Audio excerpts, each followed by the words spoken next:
Hello and happy Tuesday. My name is Wendy Lee, and you can find me at CreativeLeeYours.com. I'm an independent Stampin' Up! Demonstrator in the US and very excited that you're joining me today for our crafty fun. Yay! So many things going on. It's already, if you're watching this video when it premieres, it's March. It's March 4th of 2025. Crazy! We have so many things going on. I've got my bingo event coming up this weekend. I've got a demonstrator event on stage. We're excited about that. My friend Melanie and I are hosting an after party, which is going to be awesome. We've got my celebration event is happening this month. So many good things, right? Um, and registration has opened for our March Cultivated Creativity DIY paper crafting kit. And this month's going to be a little extra special.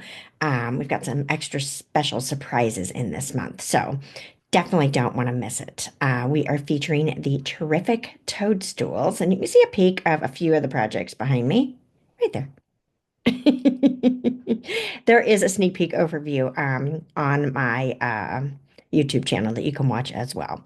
Um, Now, you definitely want to keep in the know by joining my email list. Yes. So I offer a free PDF tutorial bundle every single month. So you get lots of great ideas each and every month from me for free, just for being on the email list. And this month, later in the month, I'm going to be releasing some exclusive classes just to my email list. So if you want an opportunity to take advantage of those, you got to be on the email list. All right. Okay, let's go ahead and switch over and get to our crafty fun today.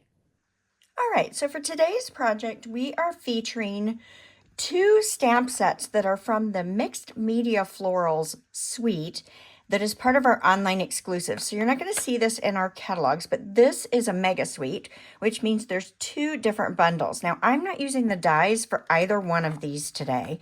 I am just mixing the stamp sets. So we're going to keep it simple and do some simple stamping, right? So this project that we're going to make today, I decided to go all black and white, and I think it creates a stunning, just a stunning appearance.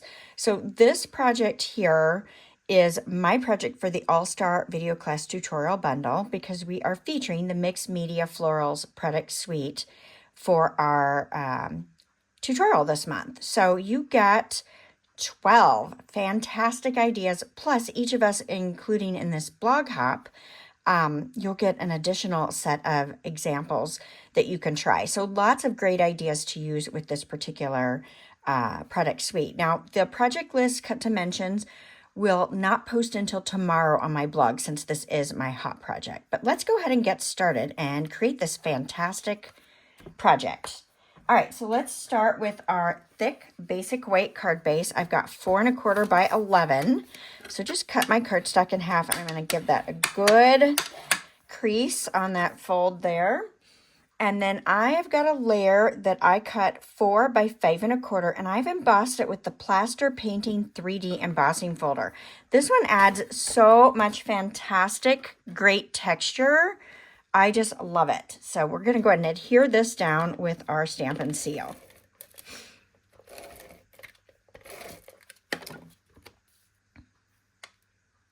Alrighty. So then the next thing I want to do is I want to put my designer paper on. So I am using some cheater strips. You could definitely use a piece that is 4¼ by 3 if you want to, but I want to save a little paper here. So I've got two cheater strips. These are 1¼ by 3. So I'm saving just that little bit because when we go to a 4¼ length, you can't get 100% use out of your designer paper. So I like to bring in cheater strips anytime I can. So let's go ahead and adhere these down with our Stampin' Seal as well. So I'm just going to use my grid. Love my glass mat. I'm using my grid on my glass mat to kind of help me align these little cheater strips here from one side to the other. All right, so I'm on the dashed line. So let's go dashed line to dashed line here. Nice. And I'm going to give that a good push because this embossing folder has so much texture to it. You need a little extra to get it to adhere properly. Now I'm going to put down a piece of 2 7/8 by 4.5 inch basic black cardstock. So again, we're going to keep this black and white with a little pop of gold is what I'm doing. Now you could do it in the center. I'm going to actually offset it. And what I'm doing is I'm looking at the spacing here, the spacing here, and the spacing down here. And I'm going to try to get those three the same. Again, I'm going to give that a really good push to make sure that that adheres down properly. Now, next I'm going to pull in some of this fantastic gold trim. So this is like a mesh. It's very, very cool, very lightweight, ties really well, but I want to add just that touch of gold to the center here. Now, I don't want to bring my adhesive, whoops, there we go. I don't want to bring my adhesive all the way out to the edge. I just want to tack this in place because I'm going to put my emboss layer on top, and it's actually a smaller piece than this, but we're going to pop it up. So let's go ahead and set this aside, and let's bring in our stamp and layer to do our embossing. Okay, so let's take our embossing buddy. So this comes in the Embossing Editions toolkit. So you get your little embossing buddy that way. And then we're going to ink up this nice large stamped floral and our Versamark ink pad. Now I'm taking the ink pad to the stamp because this block, once I start getting larger in the block sizes, it actually is hard on my hands. So I do better if I ink up the stamp versus take the pad to the stamp versus the stamp to the pad, if that makes any sense. All right, so we're just going to lay this down. Now I'm going to give this a good push. So I'm just going to kind of lean on. When you deal with a larger photopolymer stamp, sometimes you need a little extra oomph to get it to stamp really well. You could put a foam pad underneath. I actually find that with my glass mat, it has a little bit of give, and so I get some pretty good stamped images with that. Okay, let's bring in our white embossing powder. Just dip that in. I like to transfer mine to a larger container. I find it easier to use. Now, you do get a lovely little powder tray that you can use when you purchase the Embossing Editions toolkit, which is great as well. I still like to move mine to a larger container when I can. Once your heat tool is all heated up, then I'm going to go ahead and take it right to my cardstock. And I'm holding it about 1 inch to 1.5 inches away. And I'm just going to slowly move the heat tool across as the powder melts. You don't want to overheat embossing. It will turn dull, it can brown, it can flame up, although I think you would stop before then. Hopefully you can see the magic happening. It's just, this is still one of my very favorite techniques. I could emboss all day long. I'm going to add a little bit of a whitewash appearance to this. So I've got a white craft ink pad. Actually, let me squeeze this. I'm going to squeeze this and get a little bit of ink from the lid. See, I got to squeeze a little harder. Get a little bit of the ink from the lid onto the base of the pad. All right, now I'm going to use my Wink of Stella glitter brush as my paint palette or my paint brush here versus using water. So I'm just going to squeeze some of that glittery goodness right into the pad to kind of thin out this ink. Kind of brush that around, and then I'm going to color my flower with my Glitterly white ink. Now it will dry much lighter than the color that you're applying, so you can go heavy, it's okay.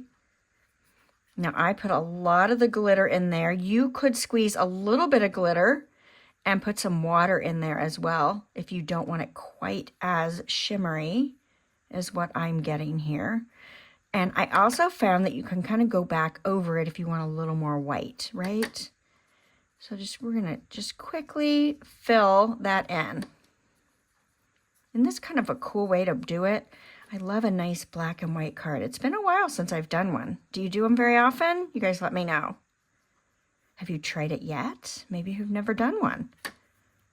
We always think we have to put all this color in, which I do love. Don't get me wrong. I'm a color fan. Brighter, bolder colors. I love them.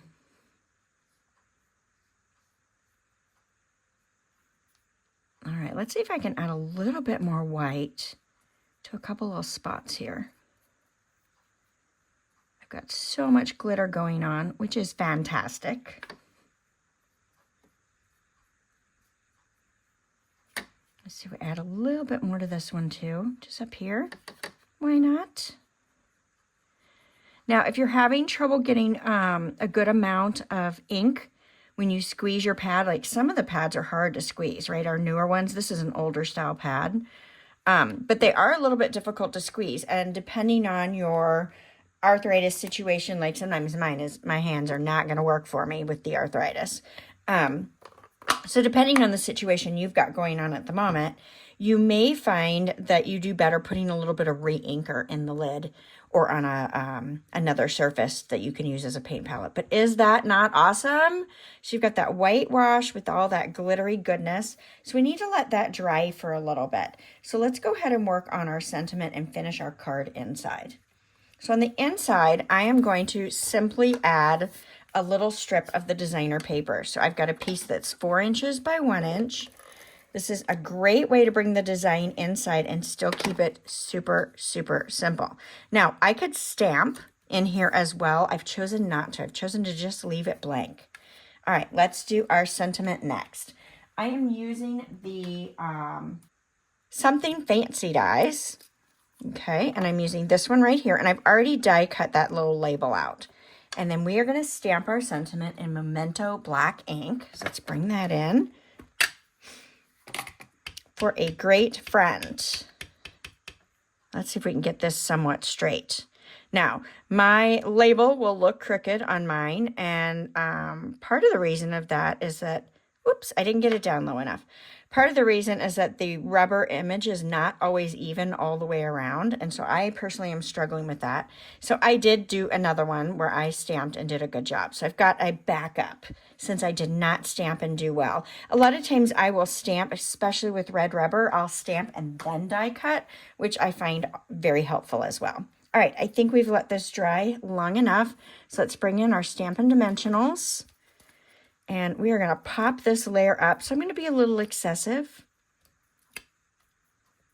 We're going to use 6. Why not, right? So you really can use, well, I love the Mixed Media Florals stamp set. You could easily use any other floral image that you've got, or any line art image, right? I think works really nice with this. I just really like these big, bold images that's in the stamp set. Let's give that a good press down. All right, and then we're going to add our sentiment as well. So let's add a couple of dimensionals there, and then I'm going to put one actually on the edge of my layer here so that I don't get it over too far on my label, right? That way I will make sure that I don't have adhesive hanging off the edge. Now, I like to cross my layers. I don't want to go past the outer edge because I want to be able to put this in an envelope, right?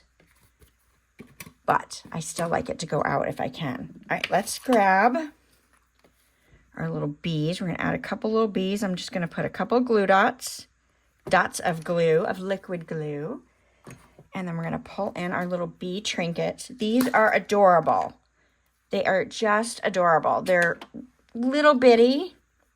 And I think that they are a cute addition to our projects. So we're just going to glue that on. And that's going to need a moment to dry before you want to handle it too much.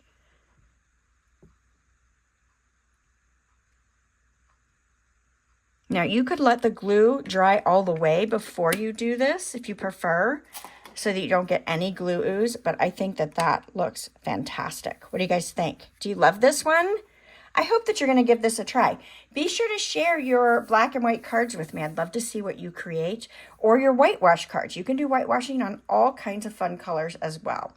So hopefully you'll check out all the other projects in the blog hop and let me know what you think. So if you're enjoying the content, please give me a thumbs up. Helps my channel. Invite your crafty friends to come over and join us on Tuesdays for a little bit of a break and having some fun paper crafting. Yes? All right. I hope to see you all again next Tuesday. Bye for now.